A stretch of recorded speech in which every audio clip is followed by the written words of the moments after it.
The massive doors of Zephyr Station slid open with a soft hiss. Captain Jake Morrison stepped through, his boots clicking on the metal floor. Behind him walked a large German shepherd, his black and tan coat shining under the bright lights. The dog's name was Max, and he had been Jake's partner for 8 long years. Jake looked around the huge entrance hall. The station was bigger than he had expected. Tall windows showed the stars outside, and strange plants from different worlds grew in corners. But what caught his attention were the aliens. So many different kinds, all watching him and Max with curious eyes. A tall, thin creature with green skin and yellow eyes approached them. It walked on 2 legs like a human, but its face looked like a lizard. This was Commander Vextar from the Saurian Empire. His long tail swished behind him as he moved. "Welcome to Zephyr Station, human," Vextar said. His voice was cold and harsh. "I see you have brought your pet with you." The way he said the word pet made it sound dirty. Jake felt his jaw tighten, but he kept his voice calm. "This is Max. He's my partner and companion." Vextar's yellow eyes looked down at Max with disgust. "Partner? It is just an animal. Why do humans carry these lesser creatures around like prizes?"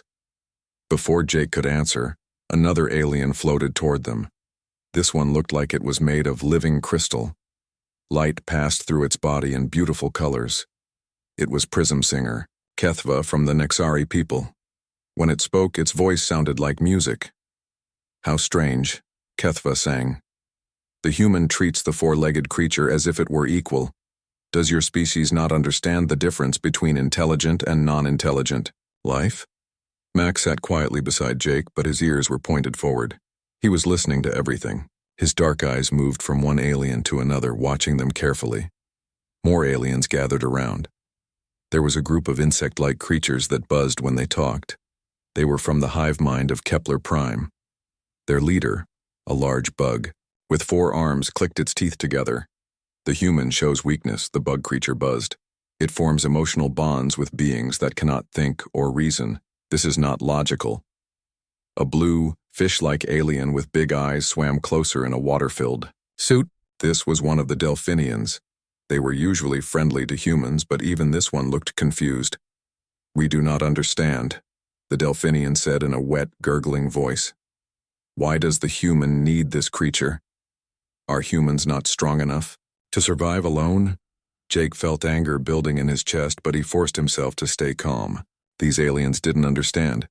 They saw Max as just an animal, a pet, something weak and useless. They couldn't see what Jake saw. Dr. Lisa Harper appeared at Jake's side. She was the head scientist at the station, a woman with short brown hair and kind eyes. She had been living with aliens for 2 years and knew how to talk to them. "Commander Vextar, Prism Singer Kethva, honored guests," she said with a smile. "Perhaps I can explain the relationship between humans and dogs." "Dogs?" Vextar's tongue flicked out like a snake's. "Is that what you call these creatures?" "Yes," Lisa said. "Dogs have lived with humans for over 10,000 years. They help us hunt, guard our homes, find lost people, and provide friendship. They are not just pets. They are family." The crystal alien made a sound like breaking glass. Jake realized it was laughing. "Family? You consider non-thinking animals to be family? How primitive." The insect leader buzzed louder. "This explains much about human weakness. You waste energy on creatures that give nothing back. You should focus on strength and power, not on caring for the weak." Max's ears twitched and he looked up at Jake. The dog could sense his human's emotions. Jake reached down and gently touched Max's head. The simple touch made both of them feel better. "Max gives me plenty," Jake said quietly. "More than you might think." Vextar's tail slapped the ground. "Like what? Can it solve math problems? Can it pilot a ship? Can it make decisions in battle?" "He can do things your computers cannot," Jake replied. "He can sense danger before it happens. He can find people when all technology fails. He can comfort someone who is scared or hurt, and he would die to protect me, just as I would die to protect him." The aliens looked at each other. They didn't understand. To them, Jake's words sounded foolish. The idea of dying for another creature that wasn't the same species seemed crazy. Emotional attachment to inferior beings is a sign of mental weakness, the insect leader buzzed. Strong species eliminate the weak. They do not care for them. Doctor, Harper tried again. But that's exactly what makes the bond special. Dogs aren't inferior, they're different. They have abilities humans don't have. Their sense of smell is 50 times stronger than ours. They can hear sounds we cannot. They can read body language and emotions better than most people. Parlor tricks, Vextar hissed. Technology can do all of these things better. Can technology love you? Jake asked. Can it be happy just because you came home? Can it sense when you're sad and try to make you feel better? The aliens fell silent. The concept of love was hard for many of them to understand. Their species focused on logic, strength, or survival. Emotions were often seen as weaknesses. Max stood up and stretched. He yawned, showing his white teeth. Then he walked a few steps away and lay down again, but this time he positioned himself between Jake and the group of aliens. It was a small movement, but Jake noticed it. Max was protecting him, even when there was no obvious danger. An hour later, Jake and Max were shown to their rooms. The space was small but comfortable. There was a bed for Jake and a soft mat for Max. Jake unpacked his things while Max explored every corner of the room, sniffing everything. What do you think, boy? Jake asked. These aliens don't like us much, do they? Max came over and sat beside Jake's chair. He put his big head on Jake's knee and looked up with warm brown eyes. Jake scratched behind the dog's ears. They think you're just a pet, Jake said. They think I'm weak for caring about you. But they don't know us, do they? They don't know what we've been through together. Jake remembered the day he first met Max. The dog had been a puppy then, small and scared in the military kennel. Jake was a young soldier far from home and lonely. They had chosen each other somehow, recognizing something special. Over the years, they had served together on 3 different ships. Max had saved Jake's life twice, once by detecting a gas leak that would have killed everyone on board, and once by attacking an enemy soldier who was about to shoot Jake in the back. Jake had saved Max's life too, carrying the injured dog to safety during a battle on Europa. They were more than human and pet. They were partners, brothers, family. The aliens couldn't see it, but Jake didn't care. He knew the truth. Max's tail wagged slowly as Jake petted him. The dog was happy just to be with his human. That was enough for both of them. Outside their room, the aliens continued to talk about the strange humans and their pets. They laughed and made jokes.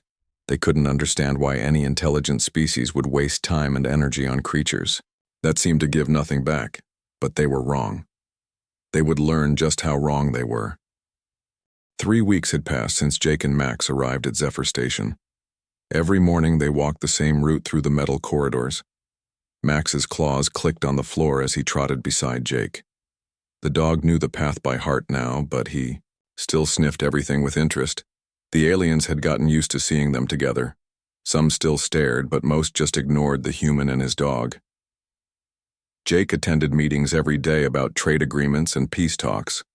Max came with him to most of them, lying quietly on the floor beside Jake's chair. During one meeting about mining rights, Commander Vextar looked down at Max and shook his head. "Your living decoration is here again," he said with a cold smile. "Does it actually do anything useful, or does it just take up space?" Jake kept his voice calm. "Max earns his place here every day." "How?" asked the insect leader, clicking his forearms together. "We have not seen it contribute anything to these talks." "He doesn't need to contribute to the talks," Jake replied. "He contributes to me." The crystal alien Kethva made her musical laughing sound. "More emotional nonsense. You speak of this creature as if it were a person." Jake looked down at Max. The dog was watching the aliens with alert eyes. His ears moved as different creatures spoke, and Jake could tell Max was studying them, learning their voices and movements. After the meeting, Jake decided to take Max to the recreation area. It was a large room with fake grass and some trees from Earth. Other humans used it to exercise and relax. Today there were several alien younglings there with their adult guardians. The young aliens were much more curious than the adults. A small saurian child with bright green scales approached cautiously. Its yellow eyes were wide with wonder. Is it dangerous?" the young one asked Jake. "Not unless you try to hurt me or him," Jake said with a smile. "Would you like to see what he can do?" the adult saurian guardian hissed in alarm. "Do not let the creature near my offspring. Max won't hurt anyone," Jake said. "Watch." Jake walked to the other side of the room. Max stayed where he was, sitting perfectly still. Jake held up his hand and made a gesture. Max immediately lay down. Jake made another gesture, and Max rolled over. Then Jake pointed to a ball on the ground across the room. Max ran to get it and brought it back. The young aliens were amazed. They had never seen anything like it. The small saurian clapped its hands together. Even some of the adult guardians looked interested, though they tried to hide it. "How does it know what you want?" asked a young Nexari whose crystal body glowed with excitement. "We've practiced together for years," Jake explained. "Max learns to understand my signals, and I learn to understand his." Lieutenant Ben Carter joined them in the recreation area. He was Jake's second in command, a tall man with friendly eyes. With him was Dr. Amanda Ross, the station's psychologist. She had been studying the different alien cultures on the station. "Tell them about the history, Jake," Ben suggested. "About how dogs and humans became partners." Jake sat down on a bench and Max immediately came to sit beside him. The young aliens gathered around, eager to hear the story. Their adult guardians stayed back but listened too. "Long ago on Earth," Jake began, "humans lived in small groups. We hunted animals for food and gathered plants to eat. Life was hard and dangerous. There were big animals that wanted to eat us, and we had to fight to survive." A young Delphinian in a small water suit gurgled with interest. "What happened then?" "Wolves lived near the humans," Jake continued. "Wolves are the ancestors of dogs like Max. At first, humans and wolves were enemies, but slowly some wolves began to help humans hunt. In return, humans shared their food with the wolves." "Why would they do that?" asked the young saurian. "Why? Share food with competitors? Because together they were stronger than apart," Jake explained. "Humans are smart and can make tools and plans. Wolves had better senses and could track prey. When they worked together, both groups ate better and lived safer lives." Dr. Ross nodded. "Over thousands of years, this partnership changed both species. The wolves became dogs, and they learned to understand human emotions and commands. Humans learned to read dog behavior and trust their animal senses." "But why do you still keep them?" asked a young insect creature, its antennae twitching. "You have technology now. You have machines that can smell and hear better than any animal." Jake smiled and petted Max's head. "Because machines can't love you back. They can't be happy when you come home or sad when you leave. They can't comfort you when you're scared or celebrate with you when you're happy." The adults looked uncomfortable with this talk of emotions, but the young ones seemed to understand. A small crystal alien floated closer to Max, its light pulsing gently. "Can I touch it?" the young Nexari asked. Jake looked at the adult guardian, who gave a reluctant nod. "Move slowly, and let him smell your hand first," Jake instructed. The young alien extended a crystalline appendage toward Max. The dog sniffed carefully, then allowed the gentle touch. His tail wagged slightly, and the young Nexari's light grew brighter with joy. "It's warm," the young one said in wonder, "and I can feel its heart beating." More young aliens wanted to pet Max. Soon the dog was surrounded by curious younglings from different species. Max was gentle with all of them, even the insect child whose touch was very different from the others. The adult aliens watched with mixed feelings. They still didn't understand the human-dog bond, but they could see their own children's fascination. Dr. Ross took notes on her tablet, studying the reactions. "Your species forms unusual attachments," observed the adult Nexari guardian. "This is not logical behavior. Logic isn't everything," Dr. Ross replied. "Emotions and bonds serve important purposes too. They help species survive by encouraging cooperation and protection of the group. But this creature is not the same species as you. the Nexari pointed out. Why waste energy protecting something that cannot continue your genetic line? Ben Carter spoke up. Because survival isn't just about genes. It's about making life worth living. Max makes Jake's life better, and Jake makes Max's life better. That's valuable even if they can't have children together. The conversation was interrupted when Max suddenly stood up. His ears were pointed forward and he was looking toward the entrance to the recreation area. A low growl rumbled in his throat. "What's wrong with it?" asked the adult Saurian, backing away nervously. Jake stood too, his hand moving to Max's head. He senses something. "Max, what is it?" Max walked toward a ventilation grate near the wall. He sniffed the air and whined softly. His hackles were rising, the fur on his back standing up. "Probably just picking up some strange smell from the air recycling system," Ben said. But he looked concerned too. Jake trusted Max's instincts. The dog had saved his life more than once by detecting dangers that humans and machines had missed. If Max was worried about something, there was usually a good reason. "We should check it out," Jake said quietly to Ben. The aliens didn't understand what was happening. To them, it looked like the dog was just acting strangely for no reason. The adult guardians began gathering their younglings ready to leave if the animal became aggressive. But Jake knew better. Max wasn't being aggressive, he was being protective. Something had triggered the dog's instinct to guard and warn. After 8 years together, Jake had learned to read every signal Max gave. It's just an emotional animal reacting to unfamiliar sense, Commander Vexitar said dismissively as he entered the recreation area. Typical behavior from a creature driven by instinct rather than intelligence. Max's growl grew louder when he saw Vexitar. The dog placed himself firmly between the Saurian commander and Jake. "Your pet seems to dislike me," Vexitar observed, with amusement. "Perhaps it senses that I am a superior predator."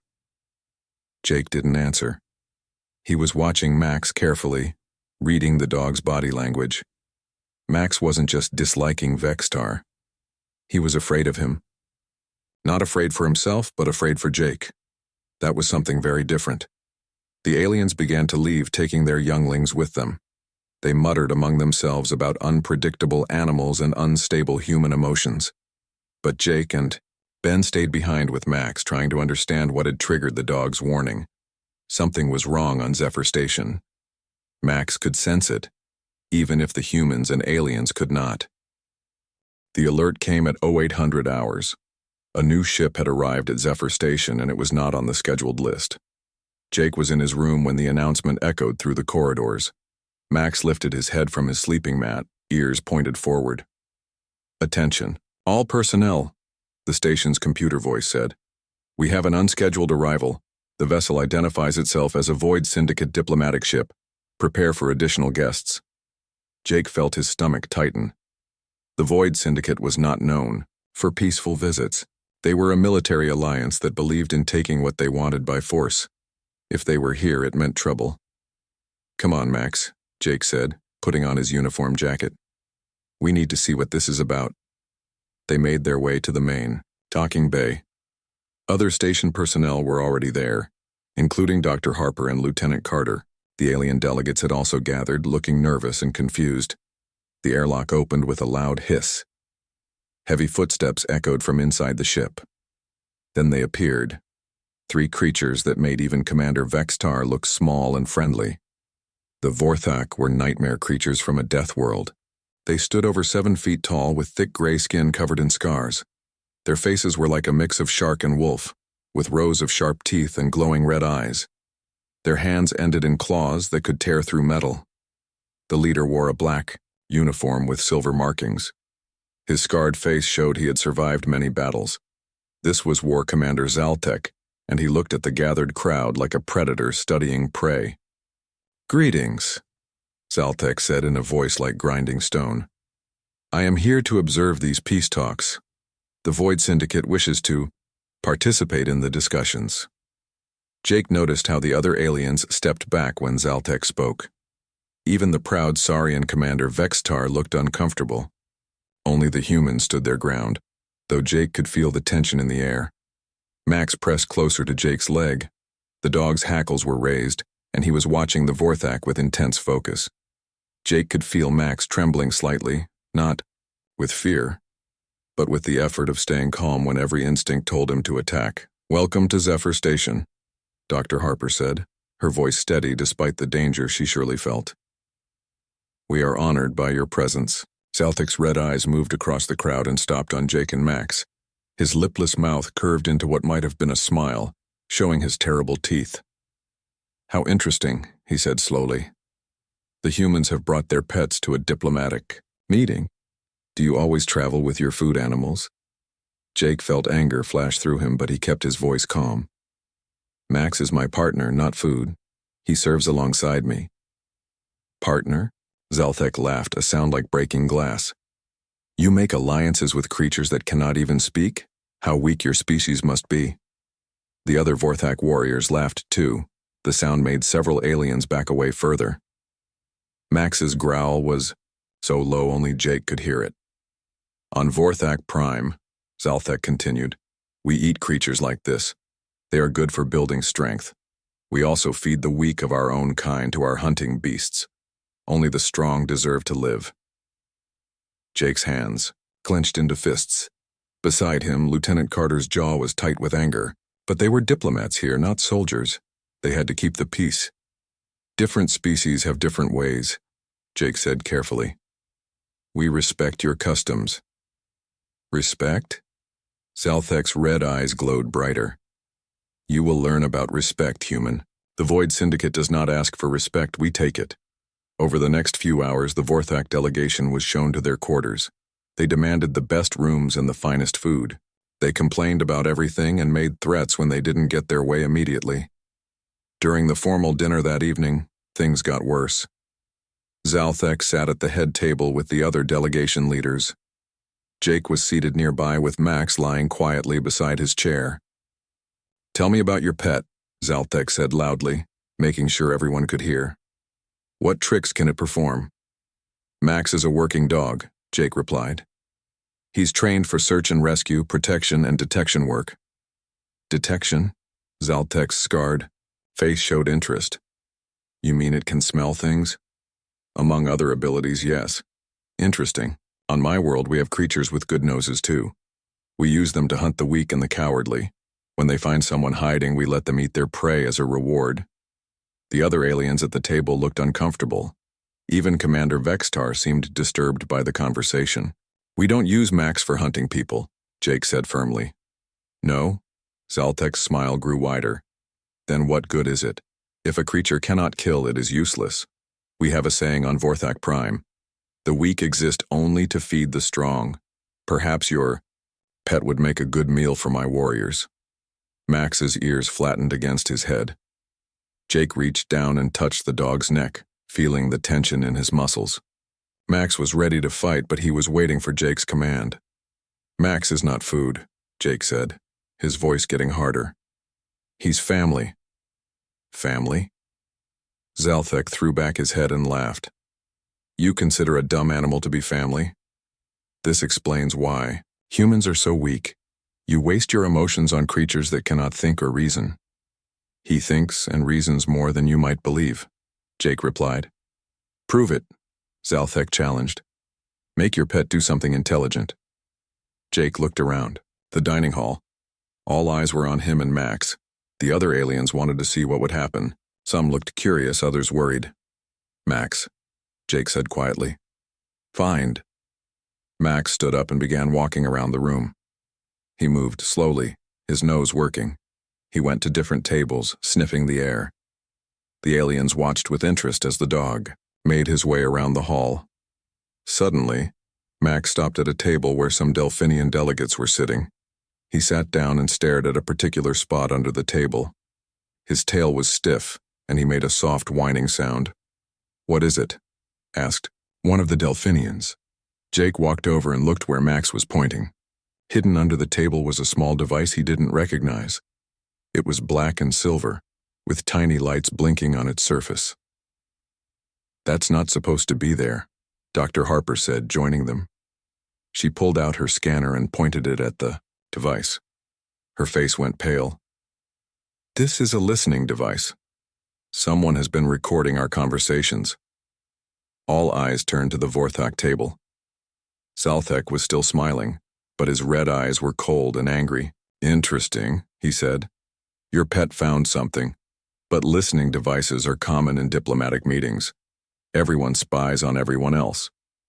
Not on Zephyr Station, Dr. Harper said firmly. This is neutral territory. No surveillance devices are allowed. Then someone has broken the rules, Zalthek said with fake concern. How terrible. But you cannot prove who placed it there. Jake knew Zalthek was right. The device could have been placed by anyone, but Max had found it, and that was what mattered. The dog had protected them all by detecting the spy equipment. Good work, Max, Jake said, petting the dog's head. Max's tail wagged once, but he kept watching the Vorthak table. Impressive, Zalthek admitted. Your pet has useful skills, but finding hidden objects is not the same as intelligence. A trained hunting beast could do the same thing. Max does more than find things, Jake said. He protects, he comforts, he saves lives. He saved mine more than once. Saved your life? Zalthek laughed again. From what? Other pets? From enemies? From accidents? From dangers I couldn't see coming. If you need a dumb animal to save you, then you are not a true warrior, Zalthek said. True strength comes from within. Weak species depend on others. Strong species depend only on themselves. Jake felt his anger rising, but he forced himself to stay calm. Max doesn't make me weak. He makes me stronger. We shall see, Zalthek said quietly. His red eyes glowed in the dim light. Yes, human. We shall see how strong you and your pet really are. The dinner ended soon after. As the delegates left the hall, Jake noticed that Zalthek's warriors stayed close to their commander. They whispered among themselves and kept looking at Jake and Max.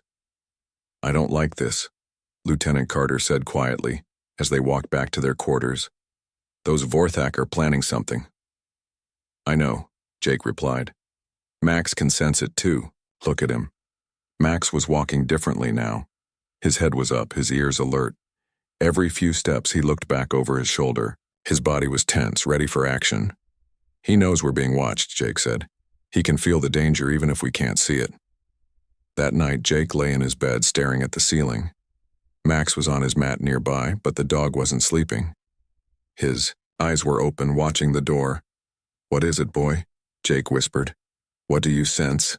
Max's ears twitched at the sound of Jake's voice, but he didn't move. He was on guard, protecting his human from whatever threat he could feel approaching. Outside their room, footsteps echoed in the corridor. They were heavy footsteps, moving slowly and quietly. Jake recognized the sound. Vorthak warriors trying to be stealthy. The footsteps stopped outside their door. Max's lips pulled back in a silent snarl. Jake held his breath, waiting. After a long moment, the footsteps moved away. But Jake knew this was just the beginning. The Vorthak were testing them, learning their routines, looking for weaknesses. Tomorrow's going to be interesting, Jake whispered to Max. The dog's only response was to move closer to the door. He would stand guard all night if necessary. That was what partners did for each other. Outside, the station hummed with activity. But in the shadows, danger was growing. The next morning came too early. Jake woke to find Max standing by the door, his body tense and alert. The dog had not slept all night. His dark eyes were fixed on the entrance, and his ears moved at every sound in the corridor. Easy, boy, Jake said softly, getting out of bed. What's got you so worried? Max looked at Jake, then back at the door. A low whine escaped his throat. Jake had learned to trust these warnings over the years. When Max acted like this, danger was close. Jake dressed quickly and checked his communicator. There was a message from Dr. Harper asking him to come to the main conference room. The Galactic Council was meeting to discuss the evidence from yesterday's listening device. Come on, Max, Jake said. Let's see what they've decided. They walked through the station, corridors, Jake noticed more security guards than usual. The attack on the diplomatic talks had everyone nervous. Max stayed close to Jake's side, his nose working constantly as they moved. The conference room was crowded. All the alien delegates were there, along with station security and the human diplomats. The Vorthak delegation sat apart from the others, looking angry and dangerous. "Captain Morrison," Dr. Harper called out, "please take a seat. We're about to begin." Jake found an empty chair near the back. Max lay down beside him but kept his head up, watching the room. The dog's attention was focused mainly on the Vorthak warriors. War Commander Zalthek stood up when everyone was settled. His red eyes swept across the room like a predator choosing his prey. "You accuse us of placing spy devices," he said in his grinding voice, "but you have no proof. Anyone could have put that machine under the table." "The device was of Vorthak design," Dr. Harper replied, holding up her scanner readings. "Our analysis shows it clearly." Zalthek's scarred face twisted into a cruel smile. "Many species use similar technology. Just because it looks like ours does not mean we placed it there." Commander Vextar spoke up from his seat. "The Void Syndicate has a history of breaking diplomatic rules. This would not be the first time." "Careful, Lizard," one of the Vorthak warriors growled. "We do not tolerate insults." "And we do not tolerate spies," Vextar replied, his yellow eyes flashing. The argument continued for an hour. The evidence was clear, but the Vorthak denied everything. Without direct proof of who placed the device, there was little the council could do. Jake watched it all with growing frustration. Max seemed to sense his human's emotions. The dog's eyes never left the Vorthak delegation, and his muscles were coiled like springs ready to release. Finally, the meeting ended without any real resolution. The Vorthak would be allowed to stay, but they would be watched more carefully. It was not the justice Jake had hoped for, but it was the best they could do. As the delegates filed out of the room, Zalthek approached Jake. The massive alien towered over the human, his claws clicking against his armor. "Your pet performed well yesterday," Zalthek said, looking down at Max. It found the device quickly. "Max is good at his job," Jake replied carefully. "Yes, I can see that. Such skills could be useful to the right master." Zalthek's red eyes glowed brighter. "Perhaps we could make an arrangement. I would pay well for a creature with such abilities." Jake felt his blood turn cold. "Max is not for sale. Everything is for sale, human. The question is only the price." Zalthek leaned closer. "I could offer you wealth beyond your dreams, or I could simply take the creature. The choice is yours." Max's lips pulled back in a silent snarl. The dog had understood the threat, even if he could not understand the words. Jake's hand moved to rest on Max's head. "Neither option appeals to me," Jake said firmly. "Max stays with me." Zalthek straightened up, his smile growing wider and more dangerous. "We shall see, human. We shall see." The Vorthak commander walked away, followed by his warriors. But Jake could feel their eyes on him and Max as they left the room. "That was a threat," Lieutenant Carter said, appearing at Jake's side. "We should report this." "To who?" Jake asked. "The council just decided they can't prove the Vorthak did anything wrong. A verbal threat won't change their minds." "Then what do we do?" Jake looked down at Max. The dog was still watching the door where the Vorthak had left. "We watch our backs, and we trust Max to warn us if they try anything." The rest of the day passed slowly. Jake attended more meetings about trade agreements and territorial disputes. The business of diplomacy continued, but everyone could feel the tension in the air. Max's behavior became more protective as the hours passed. He positioned himself between Jake and any aliens who came too close. He refused to eat his regular food, staying alert and ready for danger. That evening, Jake decided to take Max for a walk in the recreation area. The dog needed exercise, and Jake hoped the familiar routine might help them both relax. The recreation area was quieter than usual. Most of the station personnel were staying in their quarters, nervous about the Vorthak presence. Jake threw a ball for Max, but the dog's heart wasn't in the game. He brought the ball back each time, but his attention kept wandering to the entrances and exits. "I know, boy," Jake said softly. I'm worried too. But we can't let fear control our lives. As they played, Jake noticed movement in the shadows near the main entrance. 3 figures stood there watching them. Even from a distance, Jake could tell they were Vorthak warriors. Max saw them too. The dog dropped the ball and moved to stand in front of Jake. His hackles rose and a low growl rumbled in his chest. Easy, Max, Jake said, but he felt his own tension rising. Let's go back to our quarters. They started walking toward the exit, but the Vorthak warriors moved to block their path. Jake's hand instinctively went to his side, but he was not armed. This was supposed to be a peaceful diplomatic station. Good evening, human, the lead warrior said. His voice was like grinding metal. We wish to speak with you. About what? Jake asked, keeping his voice steady. About your pet. Our commander has made you a generous offer. You should consider it carefully. I already gave my answer. Max is not for sale. The 3 warriors spread out, surrounding Jake and Max. The dog's growl grew louder, and Jake could feel the animal's muscles tensing. For action. Perhaps you misunderstood, the second warrior said. This was not a request, it was an order. I don't take orders from the Void Syndicate, Jake replied. The third warrior laughed, showing teeth like broken glass. You will learn to obey, human. One way or another. Jake looked around the recreation area. They were alone. No station security, no other diplomats, no witnesses. This had been planned carefully. What do you want? Jake asked. We want the creature, the first warrior said. Our commander has decided he needs it for his personal collection. You may come with us willingly, or we can take it by force. And if I refuse, then you will discover why the Vorthak are feared throughout the galaxy. Max was trembling now, not with fear, but with the effort of restraining himself. Jake could feel the dog's desperate desire to attack, to protect his human from these threats. But 3 armed Vorthak warriors would be too much for one dog, no matter how brave. I need time to think, Jake said, trying to buy time. You have had enough time, the lead warrior snarled. Decide now. Jake's mind raced. He could try to call for help, but his communicator might not work in this part of the station.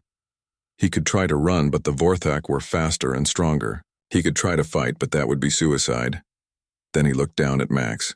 The dog was looking up at him with complete trust. Max believed that Jake would protect him, just as he had always protected Jake. The faith in those dark eyes gave Jake strength. No, Jake said firmly. Max stays with me. The warriors looked surprised. They had expected the human to surrender when faced with overwhelming force. You choose death then, the first warrior said, reaching for his weapon. But before he could draw it, alarms began blaring throughout the station. Emergency lights flashed red, and the computer voice echoed through the corridors. Security alert. All personnel report to emergency stations. Unauthorized weapons detected in recreation area. The Vorthak warriors cursed in their own language. Somehow station security had detected their weapons. Jake smiled grimly. Dr. Harper had upgraded the sensors after yesterday's incident. Another time, human, the lead warrior growled, but you cannot hide behind alarms forever. The 3 Vorthak quickly left the recreation area. Jake sank to his knees and hugged Max tightly. The dog licked his face, sensing his human's relief and fear. That was too close, boy, Jake whispered. They're not going to give up. Next time they might not care about alarms or witnesses. Max whined softly and pressed closer to Jake. The dog understood that they were in danger, but he also understood that they were together, and that was what mattered. As station security arrived to investigate the alarm, Jake made a decision. He would not run from the Vorthak. He would not hide. If they wanted Max, they would have to go through him. And Jake Morrison had never backed down from a fight in his life. The next morning, Jake was called to testify before the Galactic Council about the weapons incident. The council chamber was packed with delegates from all species, Everyone wanted to hear what had happened in the recreation area. Jake sat at the witness table with Max beside him. The dog was calmer today, but still alert. His dark eyes watched every alien in the room, especially the Vorthak delegation. "Captain Morrison," said the council leader, a tall blue alien with 4 arms. "Please tell us exactly what happened yesterday evening." Jake described the confrontation with the 3 Vorthak warriors. He explained how they had threatened to take Max by force. He spoke clearly and calmly, sticking to the facts. War Commander Zalthek stood up when Jake finished speaking. The massive alien's red eyes glowed with anger. "The human lies," Zalthek snarled. "My warriors were simply trying to make conversation. Humans misunderstand our culture. What seems threatening to them is normal for us. 3 armed warriors surrounding 1 unarmed human is not conversation," Commander Vextar said sharply. "We carry weapons because it is our way," Zalthek replied.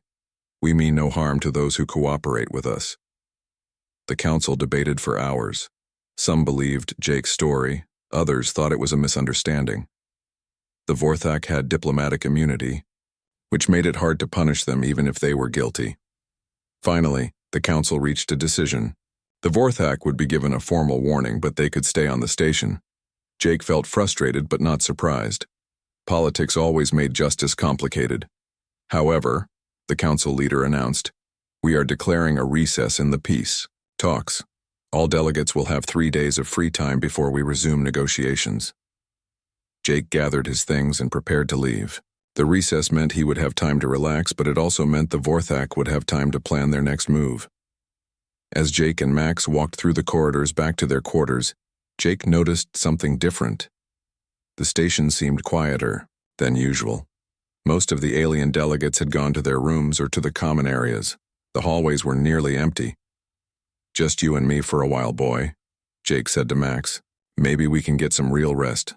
But Max was acting nervous again. The dog kept looking over his shoulder and sniffing the air.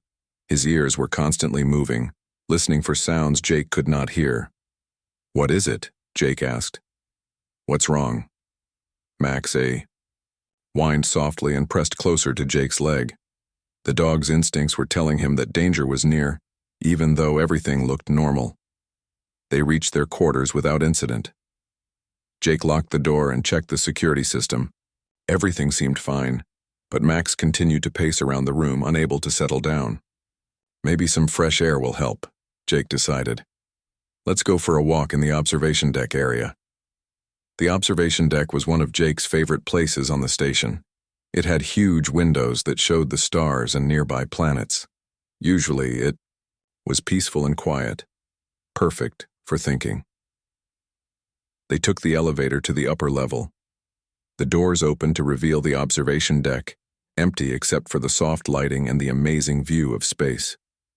Jake walked to the large windows and Max followed. "Look at that," Jake said, pointing to a colorful nebula in the distance. "Makes all our problems seem small, doesn't it?" Max was not looking at the stars. The dog was focused on something else entirely. His hackles were rising, and he moved to stand between Jake and the elevator doors. Jake turned around just as the elevator opened again. 3 figures stepped out, Zalthek and 2 of his warriors. But this time, they were not trying to hide their weapons. "Hello again, human," Zalthek said, his voice echoing in the empty space. "I told you we would meet again." Jake's heart started beating faster. They were alone up here, far from help. The observation deck was soundproof, designed to be a quiet retreat. No one would hear if something happened. "What do you want?" Jake asked, though he already knew the answer. "I want your pet," Zalthek said simply, "and this time there will be no alarms to save you." The 2 warriors spread out, blocking Jake's path to the elevator. Zalthek walked closer, his claws clicking on the metal floor. "You could have made this easy," Zalthek continued. "I offered you wealth and honor, but you chose to be stubborn. Now you will learn what happens to those who refuse the Void Syndicate." Max's growl filled the observation deck. The dog was coiled like a spring, ready to attack, but Jake knew that even Max could not fight 3 armed Vorthak and win. "Let me make you a new offer," Zalthek said, stopping just out of Max's reach. "Give me the creature, and I will let you live. Refuse, and I will kill you both." Jake looked down at Max. The dog was looking up at him with complete trust. Max believed that Jake would protect him no matter what. After 8 years together, that trust was absolute. "No," Jake said firmly. "Max is my partner. My family. I won't let you. Take him." Zalthek's face twisted with rage. "Then you choose death." The Vorthak commander raised his weapon, a deadly energy rifle that could cut through armor. But instead of aiming at Max, he pointed it directly at Jake. "Your pet seems to care about you," Zalthek snarled. "Let us see how it reacts when you are gone." Time seemed to slow down. Jake saw Zalthek's finger tighten on the trigger. He saw the weapon begin to glow with deadly energy. He saw Max tense, ready to leap. Jake made his choice. As the weapon fired, he threw himself sideways, trying to push Max out of the line of fire. The energy blast hit him in the chest, sending burning pain through his entire body. Jake fell to the floor, gasping for breath. The weapon had not killed him instantly, but he could feel his strength fading. He tried to speak, but only one word came out. "Max. Protect." What happened next would be talked about for years by every alien who heard the story. Max looked at his fallen human, then at the creatures who had hurt him. Something ancient and primal awakened in the dog's brain. Max did not just attack. He became fury itself. 10,000 years of evolution, of breeding for loyalty and protection, exploded into action. The German Shepherd launched himself at Zalthek with a speed and violence that shocked everyone. The Vorthak commander was a trained warrior who had fought many battles, but he had never faced anything like this. Max's teeth found his throat before he could raise his weapon. The dog's jaws locked with crushing force, and Zalthek's roar of pain echoed through the observation deck. The two warriors tried to help their commander, but Max was moving like lightning. He released Zalthek and spun to face the first warrior. The alien's weapon fired, but Max was already in motion, his teeth sinking into the warrior's arm. The second warrior aimed his rifle, but he hesitated for just a moment, afraid of hitting his companion.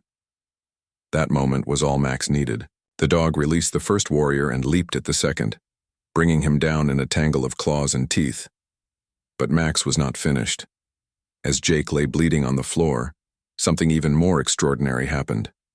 Max's howl of grief and rage echoed through the station's ventilation system, carried by the air currents to every level. Every human on Zephyr Station heard that sound, and every human recognized it, even if they had never heard it before. It was the sound of a dog whose human was dying.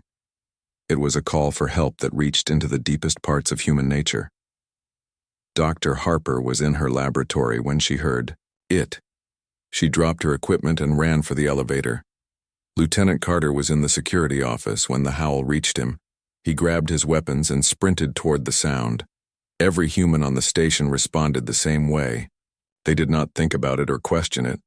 They simply ran toward the sound of a dog in distress because 10,000 years of evolution told them that was what they should do. The Vorthak warriors found themselves facing not just one angry dog, but a pack of humans who had transformed into something they had never seen before. The gentle diplomats and scientists became protectors, fighters, avengers. Jake was rushed to the medical bay, barely alive but breathing. Max never left his side, lying on the floor next to the treatment bed.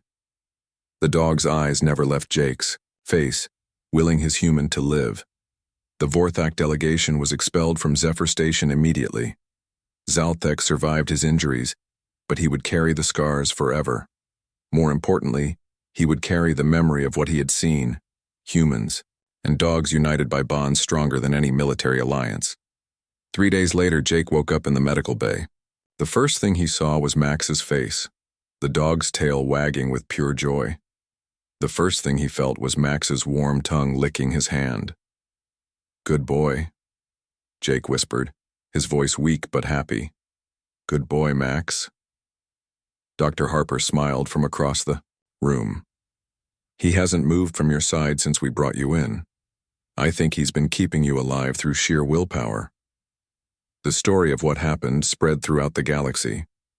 The other alien species finally understood what they had been witnessing all along. The bond between humans and dogs was not weakness or primitive emotion. It was a partnership that made both species stronger, braver, and more loyal than either could be alone. Commander Vextar submitted a report to the Galactic Council that changed how aliens viewed humanity forever. "We mocked them for loving their companions," he wrote, "but we failed to understand that any species capable of such devotion would be equally capable of such protection when that love is threatened." The vote to admit humanity as a full member of the Galactic Council was unanimous.